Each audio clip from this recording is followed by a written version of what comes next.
늘 한결같은 사랑으로 우리를 바라봐 주시는 주님 감사합니다. 감히 상상할 수도 없는 끝없는 인내로 우리의 모든 삶의 모습을 기다려 주시는 아버지가 계심이 저희들에게 축복임을 이 시간 고백합니다. 하나님께서 우리를 오래도록 기다려 주셨으니 이제는 저희가 아버지께 가까이 다가가 하나님을 더 깊이 알아가기를 결단하며 나아갑니다. 세상으로 향한 마음과 관심을 돌려 아버지만 바라볼 수 있게 도와주시고 각자의 아픔과 상처에만 집중된 마음이 있다면 그 마음을 고쳐주셔서 그 아픔을 통해 나를 정금같이 변화시키실 하나님의 큰 계획과 부르심을 깨달아 알 수 있는 믿음의 눈을 허락하여 주시옵소서. 하나님, 우리 교회의 다니엘 기도회에 부어지는 주님의 은혜에 동참하게 하시니 참 감사합니다. 다니엘 기도회를 통해 우리 교회에 새롭게 행하실 하나님의 일들을 볼 수 있게 하시고 각자가 간절히 기도하는 기도 제목들이 응답되는 귀한 은혜를 누리게 하여 주시옵소서. 무엇보다 성도들의 식어진 마음들이 뜨거운 갈망의 마음으로 변화될 수 있는 기도회가 될 수 있게 도와주시옵소서. 하나님, 나와 내 자녀와 내 가족, 내 교회에만 머물렀던 시선의 방향을 조금 돌려 이 나라와 세계 열방을 향해 우리의 시선과 마음을 흘려보내게 되기를 기도합니다. 이 세대가 얼마나 급박하게 하나님이 기뻐하시지 않는 정책과 통치의 모습으로 흘러가는지 우리들이 깨달을 수 있도록 도와주시고 그 상황 가운데서 실질적으로 행동하며 악한 것들을 막아서는 삶을 살 수 있도록 용기와 담대함을 부어 주시옵소서. 특별히 차별금지법을 막아서는 일에 우리의 시간과 재물과 마음을 드리기를 원합니다. 하나님, 급변하고 혼란한 이 시대 가운데 우리의 자녀들이 마치 집어삼킬 듯한 거대한 파도 앞에 아무런 보호장비 없이 방치되어진 것 같은 마음이 듭니다. 그들의 모든 시간을 함께하며 보호해 줄 수 없는 우리 부모의 마음은 타들어가기만 합니다. 음란하고 악하고 말초신경의 쾌락만을 자극하는 모든 미디어의 영향력 가운데에서 예수님의 보혈을 덮어 우리의 자녀들을 보호하여 주시옵소서. 남을 이겨야 내가 살아남는 세상 가운데서 우리의 자녀들이 이기심을 버리고 하나님이 주신 각자의 재능과 은사로 세상을 섬기고 타인을 위해 시간과 재능을 흘려보내는 귀한 삶을 살게 되기를 간절히 기도합니다. 이 어린 자녀들이 하루빨리 예수님을 인격적으로 경험하고 주님을 사랑하는 그 마음이 동력이 되어 하나님의 마음을 시원하게 하는 삶을 살아가게 되기를 기도합니다. 주님, 오늘 예배 가운데 임재하여 주셔서 하늘 문을 열어주시고 모든 막힌 담들이 허물어지고 닫힌 문이 열리는 예배가 되게 하여 주시옵소서.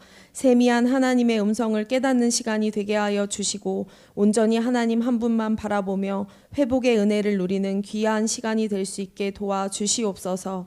이 모든 말씀 예수님의 이름으로 기도합니다. 아멘.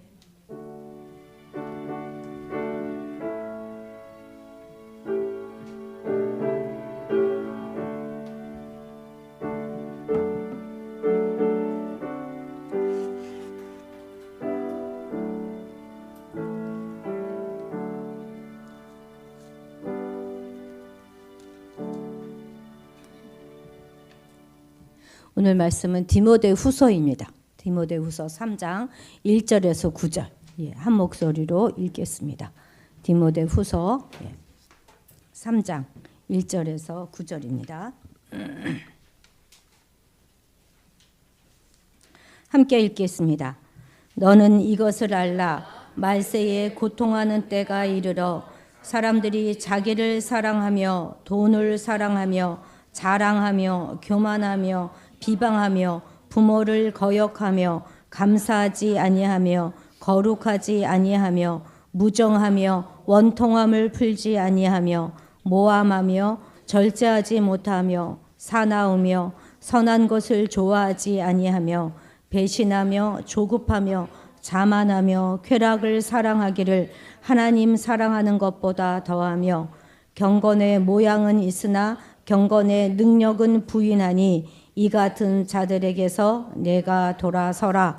그들 중에 남의 집에 가만히 들어가 어리석은 여자를 유인하는 자들이 있으니 그 여자는 죄를 중히 지고 여러 가지 욕심에 끌린 바 되어 항상 배우나 끝내 진리의 지식에 이를 수 없느니라.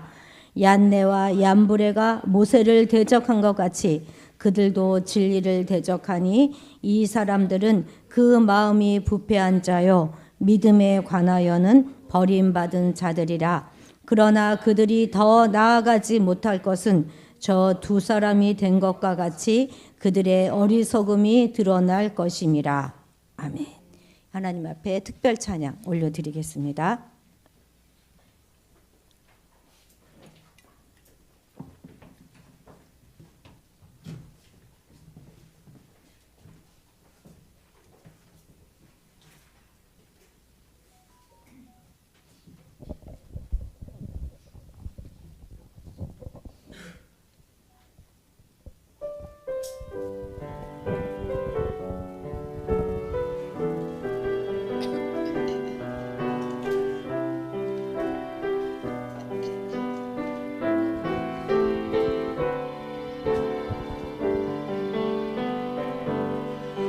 다 표현 못해도 나 표현하리라. 다 고백 못해도 나 고백하리라. 다 알 수 없어도 나 알아가리라. 다 닮지 못해도 나 닮아가리라.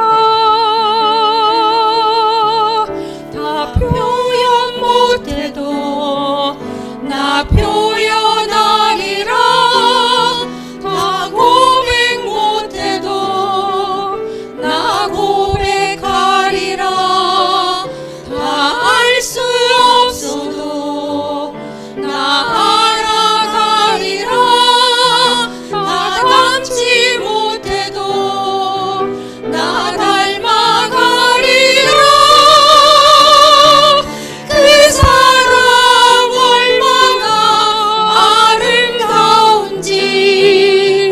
그 사랑 얼마나 날 부욕해 하는지 그 사랑 얼마나 크고 놀라운지를 그 사랑 얼마나 나를 감격하게 하는지.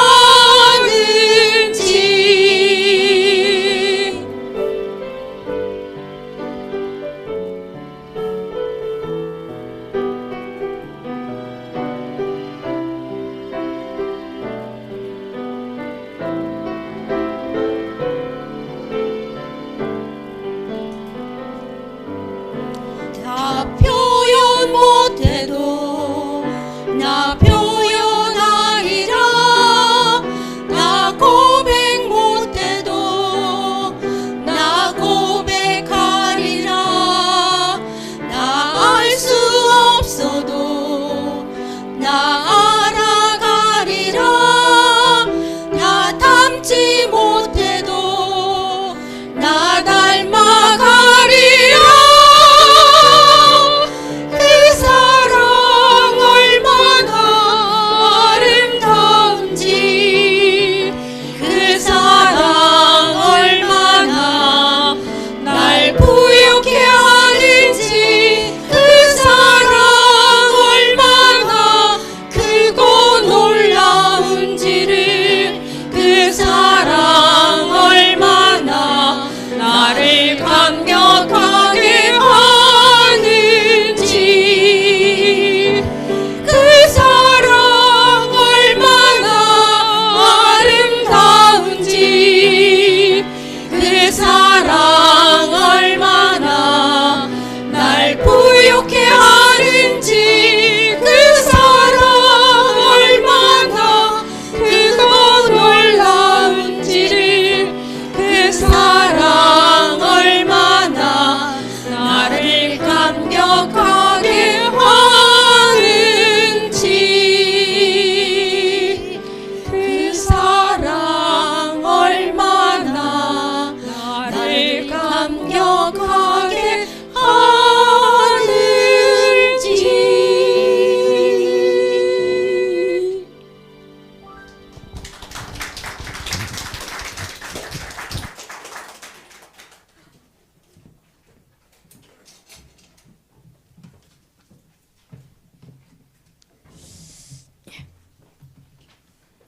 먼저 지난 시간에 했던 거 잠깐 우리가 복습해 보도록 하겠습니다. 바울은 제3차 전도 여행을 마치고 로마의 감옥에 갇히게 됩니다. 3차 전도 여행 마치고 예루살렘에서 붙잡혀요. 그래가지고 배를 타고 로마까지 이렇게 가지요. 그런데 그 로마에 있는 이 감옥은 그냥 막 창살에 있는 감옥이 아니라 지난번에 말씀드렸죠. 자기 돈으로 얻은 그 셋집에 갇혀서 군인들이 지키고 있고 친구들이 찾아오면 얼마든지 만날 수 있어요. 방문 같이 이렇게 할 수 있고 또 성경도 가르칠 수 있었습니다. 여기 요때까지의 기록이 바로 이제 사도행전에 있는 것이죠. 그런데 여기 이 감옥에서 기록한 서신서들이 있는데 그것이 바로 에베소서, 빌립보서, 골로새서, 빌레몬서. 그래서 에필골몬 이렇게 저희는 외우거든요. 에필골몬 요 네 권을 옥중서신이다 이렇게 부르는 것입니다. 그리고는 이제 하나님의 은혜로 2년 정도 이렇게 가택 연금 상태로 있다가 풀려나죠. 풀려나가지고는 다시 자신이 전에 세웠던 그 교회들을 계속 돌볼 수 있게 되었습니다. 이것을 바로 우리는 4차 전도 여행이다 이렇게 불러요. 혹자는 3차 여행 전도 여행 끝나고 로마로 붙잡혀가는 배를 타고 로마까지 가는 이때를 4차로 하고 요거를 5차 전도 여행이다 이렇게 부르시는 분들도 있습니다. 헷갈리지 마십시오. 어쨌든 저는 이게 4차 전도 여행이 맞는 것 같아요. 어쨌든 이때 4차 전도 여행을 할 때 같이 동역했던 동역자가 바로 디모데와 디도이죠. 이제 바울은 복음을 위한 목표를 다시 정하고요. 여기 이제 그리스, 그러니까 고린도가 있는 그리스 지역, 그리고 여기 빌립보 있고 막 이런 마게도니아 지역, 그리고 여기 소아시아, 에베소 교회가 있는 소아시아 지역, 그리고 여기 그레데 섬, 요거를 지나서 그 이전에 자신이 그토록 가고 싶어 했었던 그리고 그 로마 제국 영토의 제일 서쪽 끝이에요. 그리고 당시 그 사회에서는 문명 세계의 땅 끝이다 이렇게 여겨졌던 이 서바나, 스페인이죠. 더 쭉 왼쪽으로 가야 돼요. 그 서바나까지 갔을 것이다 이렇게 추측합니다. 어쨌든 이럴 때 에베소에 들렸을 때 여기에 디모데를 남겨두었고요. 그리고 그레데 섬에는 디도를 남겨두지요. 그리고 자신은 마게도냐에 도착했을 때 마게도냐에서 이들에게 편지를 보낸 것. 그것이 디모데 전서이고 디도서이다. 이렇게 우리가 지난주에 공부했었습니다. 근데 이때 이제 얼마 지나지 않아서 64년 7월에요. 로마에 대화재가 일어납니다. 아주 어마어마하게 큰 화재인데요. 64년 7월의 일이죠. 로마의 중심부였던 대형 시장 그 지역에서 불이 납니다. 이 불이 난 불이 6일간이나 계속돼요. 당시 로마는 굉장히 좁은 골목길로 되어 있었고 아주 빽빽한 밀집되어 있는 목조 가축 이게 건축들로 다 되어 있었어요. 거기다 이 여름에 건조한 기후가 있었고 또 막 바람이 막 불어가지고 아주 이 화재는 빠르게 확산되었습니다. 로마가 모두 14개 구역으로 나뉘어져 있는데요. 그중에 3개 구역은 완전히 전소해버려요. 다 따버려요. 그리고 9개 구역이 이 화재에 큰 피해를 입게 됩니다. 그런데 여러분 이렇게 큰 일이 벌어지잖아요. 그러면 흉흉한 소문이 떠들게 돼요. 그래서 어떤 소문이 떠돌았냐면 네로 황제가 이 사람이 이제 네로 황제예요. 네로 황제가 로마가 하도 이제 구도시니까 로마를 새롭게 짓기 위해서 또 자기의 왕궁을 화려하게 건축하기 위해서 일부러 불을 질렀다 이런 소문이 막 퍼지게 된 것입니다. 물론 이건 소문에 불과하고 근거도 없는 이야기이지만 네로로서는 누군가 희생양이 필요했겠죠, 그렇죠? 누가 이게 불을 질렀다 하는 그 희생양이 필요했습니다. 그래서 당시에 미운 털이 박혔던 그리스도인들에게 모든 죄를 다 덮어 씌웁니다. 근데 왜 그리스도인들은 미운 털이 박혔을까요? 당시는요 황제를 신으로 떠받드는 황제의 숭배 사상이 만연해 있었어요. 근데 그리스도인들은 황제를 신이라고 안 하잖아요. 하나님이 예수 그리스도가 우리의 왕이고 신이시기 때문에 황제를 숭배하지 않았습니다. 더군다나 기독교인들이 성찬을 할 때 포도주와 떡을 떼는 걸 가지고 자, 살과 피를 먹는다. 저들은 인육을 먹고 피를 먹는 아주 무서운 자들이라. 이런 막 괴소문이 퍼지기 시작합니다. 그래서 이제 기독교에 대한 어마어마한 박해가 일어나게 되는 것이죠. 이 네로 황전 때 아주 엄청난 박해가 일어납니다. 전하는 바에 의하면 67년 한 봄쯤 되었을 때에 고린도에서 바울과 베드로가 만나요. 베드로가 만나서 그래서 로마의 순교를 앞에 두고 있는 그 로마의 교인들을 성도들을 위로하고자 자신의 순교를 각오하고 이 로마로 들어가게 됩니다. 그리고 거기서 이 바울과 베드로 모두 다 잡히게 돼요. 그래서 이제 2차로 이렇게 투옥되게 되는데요. 2차로 투옥됐던 이 감옥은 1차 때의 그 가택 연금하고는 상황이 완전히 다릅니다. 이 바닥이 완전히 지하 감옥이었고 볕도 하나도 안 들어오는 지하 감옥이었고 이 바닥이 돌로 되어 있었어요. 돌로. 그래서 우기 땐 바닥이 너무 차요. 추워요. 아주 견디기가 힘든 그런 감옥입니다. 그래서 우리 디모데후서 4장 13절 한번 읽어볼까요? 시작. 내가 올 때에 내가 드보라 갑오집에 둔 겉옷을 가지고 오고 또 책은 특별히 가죽 종이에 쓴 것을 가져와라. 아멘. 참수당할 때까지 그 지하 감옥에 있었는데요. 얼마나 춥고 견디기가 어려웠던지 겉옷을 좀 갖다 달라 이렇게 디모데에게 간청하고 있습니다. 그리고 아마도 여기 가죽 종이에 쓴 것을 가져와라 했는데 이것은 구약 성경이 아니었을까 이렇게 생각합니다. 그리고서 이제 이 바울이 처음 구속될 때 아까 베드로랑 만나서 구속됐다 그랬잖아요. 그때가 봄 또는 여름이었기 때문에 입고 입는 옷도 굉장히 얇았을 것입니다. 그래서 정말 이 마지막 몇 달 참수당하기 전 이 마지막 몇 달이 굉장히 춥고 외롭고 견디기 힘들었을 거예요. 9절에서도 보고 21절에서도 보면 디모데에게 야, 좀 빨리 좀 와줘. 겨울이 되기 전에 어서 좀 와줘. 이렇게 거듭거듭 당부하고 있는 것을 보면 정말 위대한 사도 바울이라 할지라도 역시 우리와 다를 바 없는 참 연약한 인간이었구나 하는 것을 우리가 느끼게 됩니다.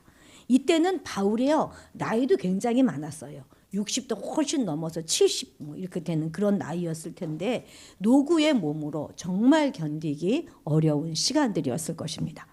그런데 바로 여기 이 지하 감옥에서 죽음을 앞두고 쓴 편지가 바로 이 디모데 후서입니다. 디모데 후서가 바울이 가장 나중에 쓴 편지예요. 그래서 우리는 이 디모데 후서를 바울의 유언과도 같은 서신서다 이렇게 부르고 있는 것입니다.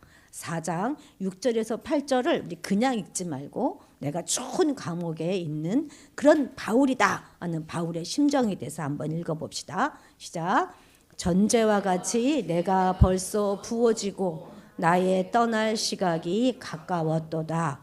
나는 선한 싸움을 싸우고 나의 달려갈 길을 마치고 믿음을 지켰으니 이제 후로는 나를 위하여 의의 면류관이 예비되었으므로 주 곧 의로우신 재판장이 그날에 내게 주실 것이며 내게만이 아니라 주의 나타나심을 사모하는 모든 자에게도니라.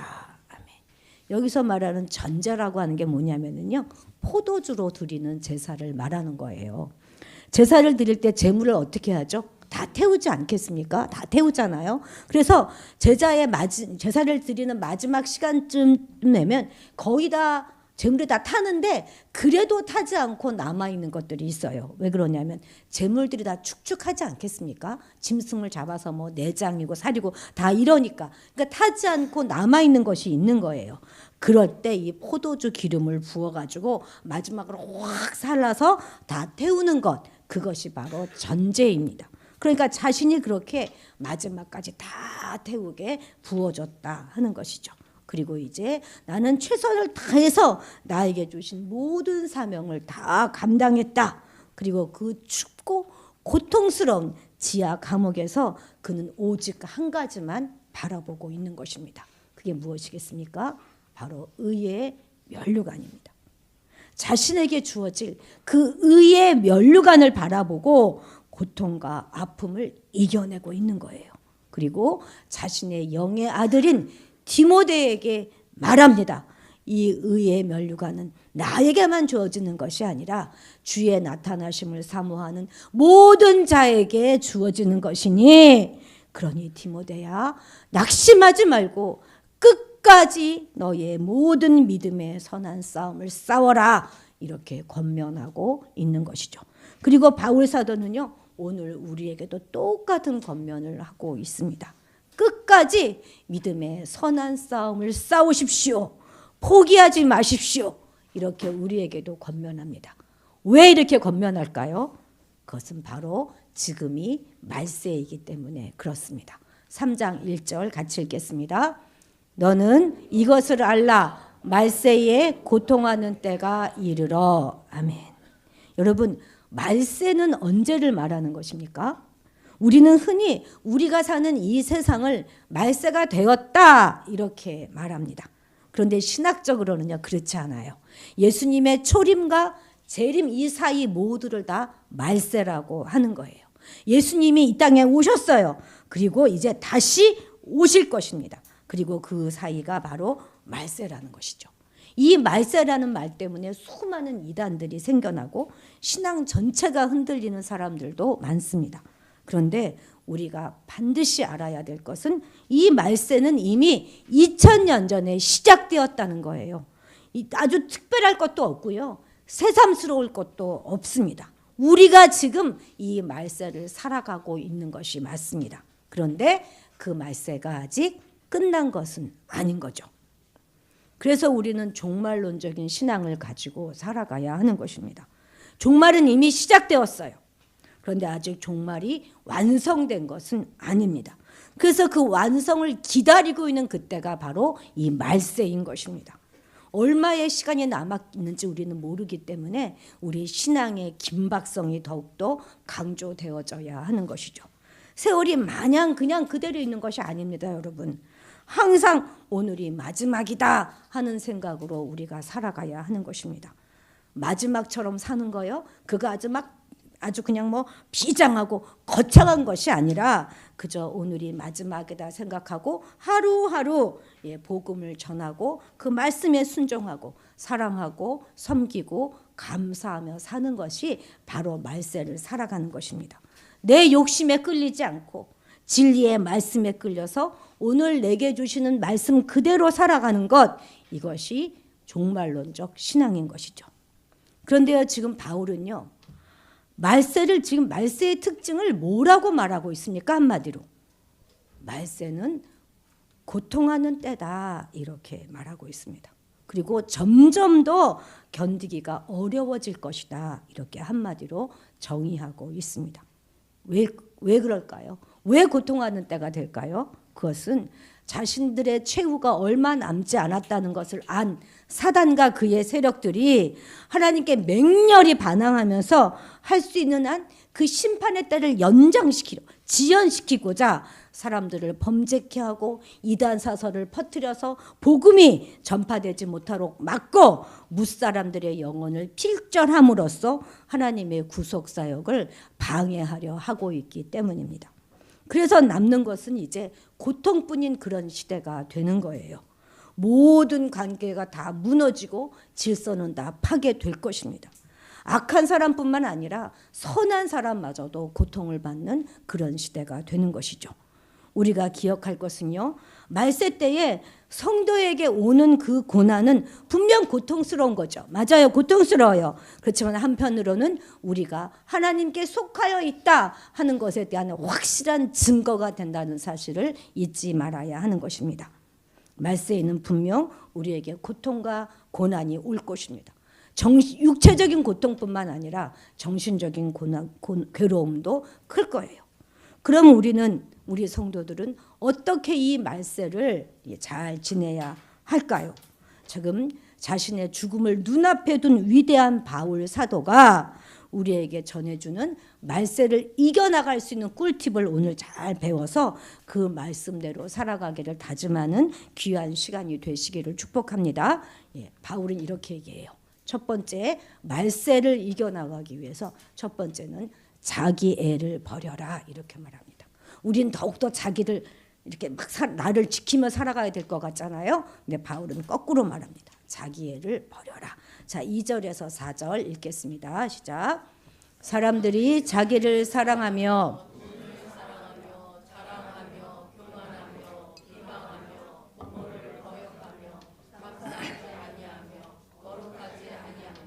무정하며 원통함을 풀지 아니하며 모함하며 절제하지 못하며 사나우며 선한 것을 좋아하지 아니하며 배신하며 조급하며 자만하여 쾌락을 사랑하기를 하나님 사랑하는 것보다 더하며. 아멘. 지금 사도 바울은요, 이 말세를 살아가는 사람들의 모습을 19가지로 지금 정리하고 있는데요. 그 중에서 가장 주목해야 되고 가장 중요한 것을 맨 앞에 항상 기록합니다. 이것이 뭐냐면 자기를 사랑하며인 것입니다. 자기 사랑, 이것이 죄의 핵심이고 우상 숭배의 가장 기본 이유가 되는 것이 바로 이 자기 사랑입니다. 그리고 이 자기 사랑은 나머지 모든 다른 것들의 근본 원인이 되는 것이기도 하죠. 왜 말세의 고통을 당하나요? 그것은 다 각자가 서로 자기만 사랑하기 때문입니다. 자기의 자기 사랑, 이거야말로 신앙과 정면으로 배치되는 것일 수밖에 없는 것입니다. 모든 문제가 다 여기서 시작되는 거예요. 자기를 사랑하니까 지금 막 돈을 사랑하게 되고 자랑하게 되고 교만하게 되고 비방하게 되고 이런 모든 죄악들이 다 이어서 나오게 되는 것이죠. 신앙의 길을 가려면 우선 자기를 미워해야 돼요. 근데 어디까지 미워해야 합니까?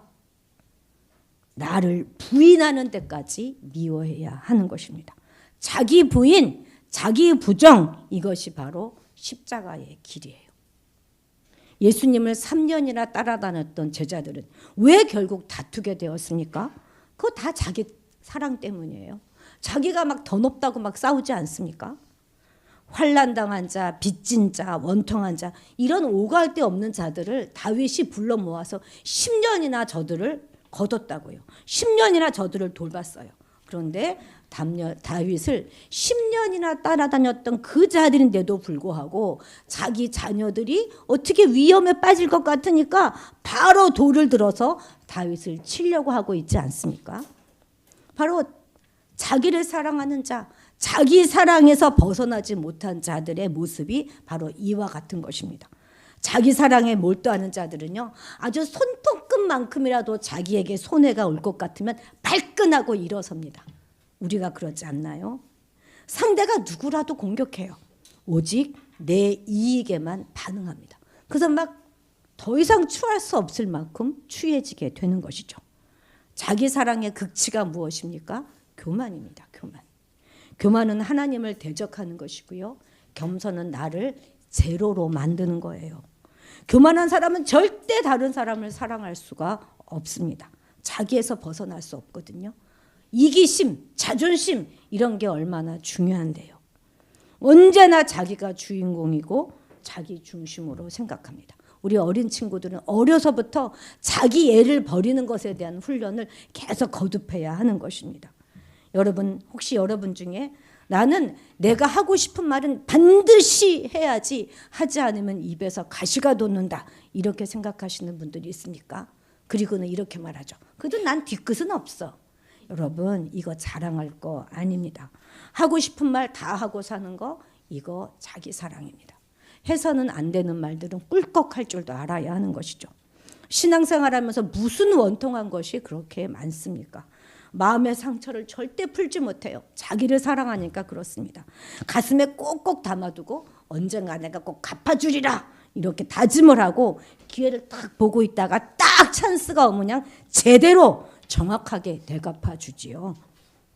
근데 여러분, 사실 자꾸 가는 곳마다 상처받는 사람들 있잖아요. 나 자꾸 상처받았어 하는 사람들 다 자기 애 때문입니다. 자기를 사랑하기 때문에 상처받는 거예요. 자기를 하나님을 사랑해야 다 결말이 되고 다 모든 일이 술술 풀려가는데 자기 사랑에서 벗어나지 못하기 때문에 무정하고 원통함을 풀지 못하고 그래서 남을 모함하게 되고 이게 다 자기애의 증세인 것입니다. 그러면 우리가 어떻게 하면 자기애에서 나를 사랑하는 거기에서 벗어날 수가 있겠습니까? 성경이 가르쳐 주잖아요. 어떻게 해야 돼요? 하나님을 사랑하고 이웃을 사랑하라. 이렇게 성경은 가르쳐 줍니다. 우리가 자기 사랑에서 벗어나는 것, 그것은 하나님을 사랑하고 이웃을 사랑하는 그것이에요. 하나님을 더 많이 사랑하고 하나님에 대한 사랑을 이웃에게 풀어낼 때 우리의 자기애가 없어지는 것입니다. 사랑은 사랑으로 이기는 것이거든요. 더 큰, 제일 큰 사랑인 하나님의 사랑으로 자기 사랑을 이기는 것이죠. 우리가 벌써 신앙생활 몇 년입니까? 몇 년입니까? 그런데 아직도 나만 사랑하시는 분이 있으십니까? 내가 너무 중요한 분이 있어요. 내 기분, 내 감정, 내가 너무 중요하신 분들이 있다면 빨리 돌이켜야 하는 것입니다. 그것이 바로 사도 바울이 죽음 앞에서 마지막으로 우리에게 들려주고 싶은, 피를 토하면서까지 알려주고 싶었던 그 말씀입니다. 사실 여러분, 우리에게 가장 가까운 이웃은 누구예요? 가족입니다. 가족이 우리랑 제일 가까워요. 가족을 사랑하지 않으면서 나가서 나는 이웃을 사랑한다 이렇게 말하는 건 위선입니다. 그냥 물론 우리 가족끼들만 사랑하고 살지, 이것도 큰 문제이지만 우리 가족도 사랑하지 못하는 자는 정말로 주님의 제자가 아닌 것이죠. 근데 한 걸음 더 나가보면 육의 가족도 가족이지만 영의 가족도 가족인 거예요. 특별히 우리 교회 안에서는 서로가 받아줘야 하는 것입니다. 서로가 용납하고 그리고 참아내줘야 하는 것이죠. 왜 그래요? 이 교회 안에는 아직 어리고 연약한 믿음의 사람도 있고요. 아직 자라지 못해서 옛 습관에 매여 있는 자들도 있습니다. 그렇다면 먼저 믿은 자들이 뭐가 달라도 달라야 하지 않겠습니까? 똑같이 감정 싸움하면 안 되죠. 저들을 정죄하고 비난할 것이 아니라 끝까지 참아내면서 저들이 자라기를 기다려줘야 하는 것입니다. 왜요? 주님이 나를 기다려주셨거든요. 주님이 나를 받아주셨다고요. 우리는 신앙생활을 오래 했다는 그 단 한 가지 이유만으로도 우리는 기꺼이 다른 사람을 섬기는 자가 되어야 하는 것입니다. 만약 이걸 못한다면 우리는 가짜예요. 저 사람보다 내가 신앙생활을 더 오래 했어요. 그러면 무조건 저 사람을 받아내야 되는 것입니다. 어쩔 수 없어요. 오래 믿었다 하는 이것이 우리의 최대의 약점입니다. 그래서 우리 교회에서 제일 큰 소리 칠 수 있는 사람은 김시은이에요. 오늘 안 왔네. 조지민 자매입니다. 예? 그 이준이와 준서예요. 다른 사람들은 다 깨갱하십시오. 명심합시다. 자기의 충만으로는 절대 하나님을 사랑할 수 없어요. 절대. 자기를 사랑하는데 어떻게 하나님을 사랑하고 이웃을 사랑할 수가 있겠습니까? 그런데 우리가 하나님을 사랑하지 않으면요, 우리가 무엇을 하든지 그건 다 소용없어요. 우리가 무슨 일을 하든 그 모든 것이 주님이 동기가 되지 않고 자기 애가 동기가 된다면 그건 결국 나를 드러내는 것이고 그것은 결국 하나님이 제일로 미워하는 것이에요. 자기 사랑으로 무엇을 이루었든 그것은 안 한 것보다 나을 게 없는 것입니다. 어떤 상황 가운데서 자기 이익을 가장 먼저 챙기는 사람이 2등일 것 같죠. 그 사람이 제일 많은 걸 누릴 수 있을 것 같죠. 그래서 그 사람이 행복할 것 같습니까? 그렇지 않습니다. 그것은 자기를 가장 불행하게 만드는 거예요. 왜 그래요? 자기 애는 결국 끝까지 채워지지 않거든요. 내 아버지 그 품 안에서 내 영혼이 안전합니다 하는 그런 찬양이 있습니다. 그렇습니다. 사실 내 안에 사는 내가 제일 위험해요. 아버지 품 안에 있을 때 우리는 제일 안전합니다. 그리고 이웃 사랑을 실천할 때 그것이 바로 나를 사랑하는 것이고 그것이 가장 안전한 사랑인 것입니다. 제일 안전한 사랑을 하시는 믿음의 신실한 종이 여러분들 모두 되시기를 축복합니다. 자, 자, 두 번째는요. 모양이 아니라 능력을 취하라. 이렇게 바울은 권면해 주고 있습니다. 자, 우리 5절 같이 읽겠습니다. 5절입니다. 시작. 경건의 모양은 있으나 경건의 능력은 부인하니 이 같은 자들에게서 내가 돌아서라. 예, 사람은 그런데 겉모양을 추구하는데 익숙합니다. 머리도 내 모양대로 안 되면 계속 빗어내잖아요. 그죠? 그죠? 예. 그래서 보여지지 않는 내면을 가꾸는 일보다는 막 겉을 막 치장하고 꾸미는 일에 우리 모두가 집중합니다. 그래서 사람은 절대 겉보고 판단할 수가 없는 것이죠. 요즘 뭐 쌍수 정도는 뭐 성형수술에 들지도 않습니다. 그리고요, 아주 우리나라의 남성 화장품 판매 그 실적이 전 세계 1위래요, 1위. 우리나라는 남자들도 외모를 굉장히 가꾸는 그런 나라입니다. 그런데 우리의 겉사람은 아무리 우리가 치장하고 가꾼다 할지라도 날로 후패해지는 것이에요. 자, 고린도후서 4장 16절 읽겠습니다.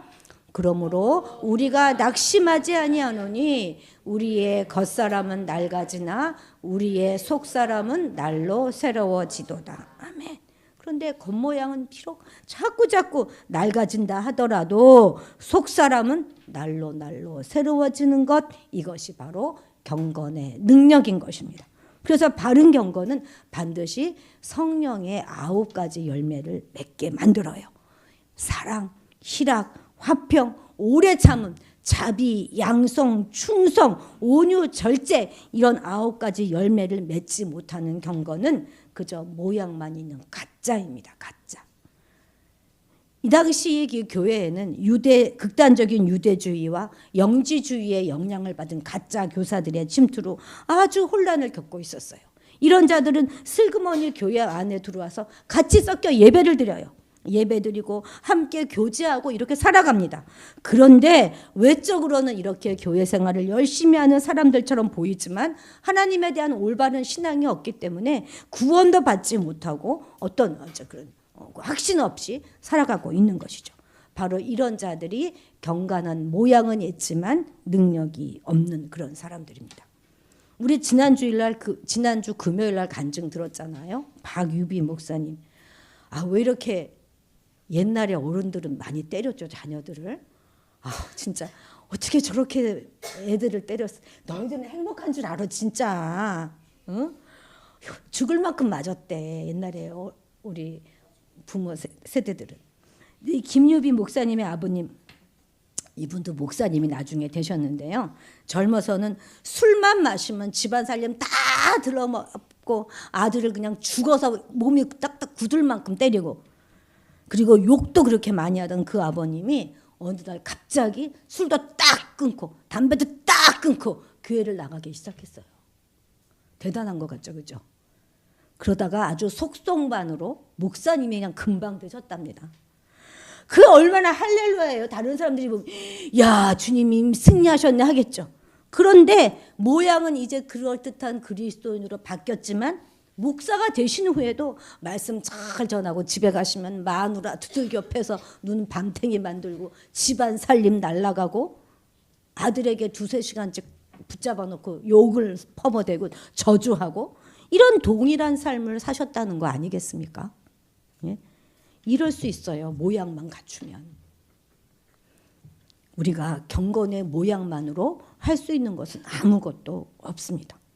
경건의 모양만 있는 사람의 특징이 뭐냐면요, 무력함이에요. 아무것도 이룰 수 없습니다. 모양만 추구하는 자의 마음속에는 진리가 없기 때문에 무력합니다. 그래서 아무것도 이룰 수가 없어요. 경건의 모양이라고 말하는 건 한마디로 척하는 거잖아요. 하는 척, 신앙인인 척 흉내내는 것입니다. 진실이 아닌 것이죠. 그렇기 때문에 이런 거짓은 결코 사람을 감동케 하는 힘이 없습니다. 사람은 영적인 존재이기 때문에 딱 보면 알아요. 저 사람이 나에게 진심으로 하는지 아닌지 금방 알아챕니다. 그래서 금방 탄로내죠. 만약 우리가 자기 애를 속히 버리지 않는다면 우리 역시도 경건의 모양만 있는 가짜가 되기 쉽습니다. 우리가 아무리 그럴듯한 신앙인으로 보여도 성도로 보여도 우리 안에 사랑이 없다면 이웃에 대한 사랑이 없고 하나님에 대한 사랑이 없다면 우린 가짜인 거예요. 어쩔 수 없이. 여러분, 양복은요 딱 이렇게 치수가 딱 맞잖아요. 그래서 살이 찌면 입을 수가 없습니다. 저도 그래서 못 입는 옷들이 많아요. 그런데 거기에 비하면 한복은요 넉넉해가지고 이렇게 두르면 웬만한 살들은 다 감춰집니다. 감춰집니다. 우리도 한복 같은 사람이 돼야 되지 않겠습니까? 우리의 마음에도 마음의 시접이라는 게 좀 넉넉하게 있어서 이런 사람도 좀 품어주고 저런 사람도 좀 품어주고 이랬으면 참 좋겠어요. 이것이 바로 경건의 능력인 것입니다. 마음의 시접이 넉넉한, 그래서 경건의 모양만 갖춘 자들이 아니라 경건의 능력이 있는 그런 신앙인들이 되시기를 바랍니다. 왜냐하면 그렇게 할 때 내가 살아나는 거예요. 내가 능력의 통로가 되니까 내가 내 안에 하수구가 흘러나지 않는 거예요. 구정물이 흐르지 않게 되는 것입니다. 생수의 강이 생수가 터져 나오게 되는 것이죠. 그리고 그렇게 해서 우리는 말세를 행복하게 살아갈 수 있는 것입니다. 세 번째는 이렇게 말합니다. 바울이 과감하게 돌아서라. 적극적으로 신앙의 길을 가라는 거예요. 적극적으로 행하라는 것입니다. 방금 우리가 읽은 5절 하반절에서 그렇죠? 경건의 능력을 부인하는 그런 자들에게서 내가 돌아서라 이렇게 지금 교훈하고 있습니다. 그냥 이건 아닌데 이건 좀 아닌 것 같은데 이렇게 민기적거리는 것이 아니라 그냥 어쩌지 못하고 이거는 좀 아닌 것 같은데 그러면서 그냥 끌려다는 것이 아니라 적극적으로 결단하고 돌아서야 한다는 것입니다. 그리고 하나님 사랑과 이웃 사랑을 실천하기 위해서 적극적으로 행동해야 된다 하는 것이죠. 경건의 모양이 아니라 능력을 갖추기 위해 적극적으로 우리는 보다 행해야 하겠습니다. 왜 그래요? 왜냐하면 시간이 얼마 남지 않았기 때문입니다. 주님 오실 날이 이제 정말 얼마 남지 않았어요. 진리이신 하나님을 대적하는 자들은 자신들도 죄악 가운데 있으면서 거기서 끝나지 않아요. 그들은 다른 사람들도 죄로 계속 유혹합니다. 죄의 유혹은 너무나 강력해요. 점점 더 강력해질 것입니다. 저는요, 마약 중독은 마약을 여러 번 하면 중독되는 거로 저는 알았어요. 근데 요즘 마약은 그렇지 않답니다. 한 번 딱 하면 중독된대요. 그래서 그 한 번조차도 허용하면 안 되는 것입니다. 요즘의 모든 죄가 다 그렇습니다. 절대 누가 음료수 주면 마셔야 돼요? 안 마셔야 돼요? 하면 안 되는 거죠. 그죠? 마셔도 돼요? 안 돼요. 여러분, 한 번은 괜찮겠지. 호기심으로 한 번 하는 건 괜찮을 거야. 이렇게 생각하지만 사단은 결코 자기 손에 들어온 자들을 결코 놓아주는 법이 없습니다. 6절 같이 한번 읽어봅시다. 시작. 그들 중에 남의 집에 가만히 들어가 어리석은 여자를 유인하는 자들이 있으니 그 여자는 죄를 중히 지고 여러 가지 욕심에 끌린 바 되어. 아멘. 당시 영지주의는 아주 극단적인 쾌락주의거나 극단적인 금욕주의라 그랬잖아요. 이런 거짓 교사들이 교회를 침투할 때 나는 거짓 교사입니다 이렇게 소문내고 들어오지 않는다는 말씀입니다. 그들은 가만히 조용조용히 시커먼 속내를 숨기고 어느새 성도와 만남을 갖고 교회의 일원이 되었고 그리고 마침내 성도들을 죄와 멸망의 길로 인도하는 거예요. 이렇게 지도 새도 모르게 가만 들어오는 것이 바로 죄의 유혹입니다. 생각해 보세요. 알코올 중독자로 만들려고 하는 그런 죄의 유혹이 하루아침에 많은 양의 술을 마시라고 권하겠습니까? 그러지 않습니다. 이게 뭔 죄야? 이건 아무것도 아니야. 라고 반문할 만큼 아주 조금씩 우리의 거룩에 흠집 내려고 덤비는 것이 사단의 전략이라는 거예요. 그래서 우리는 조금씩 우리의 영혼을 잠식시켜가는 그것이 사단의 죄의 특징적인 성격이다 하는 것을 꼭 기억해야 하는 것입니다. 거짓말이 그렇잖아요. 하다 보면 습관되죠. 음란이 그렇지 않습니까? 모든 죄가 다 그러합니다. 이 정도는 다들 하는데 하지만 방치하면 결국 그것이 나를 집어삼키게 되는 것이죠.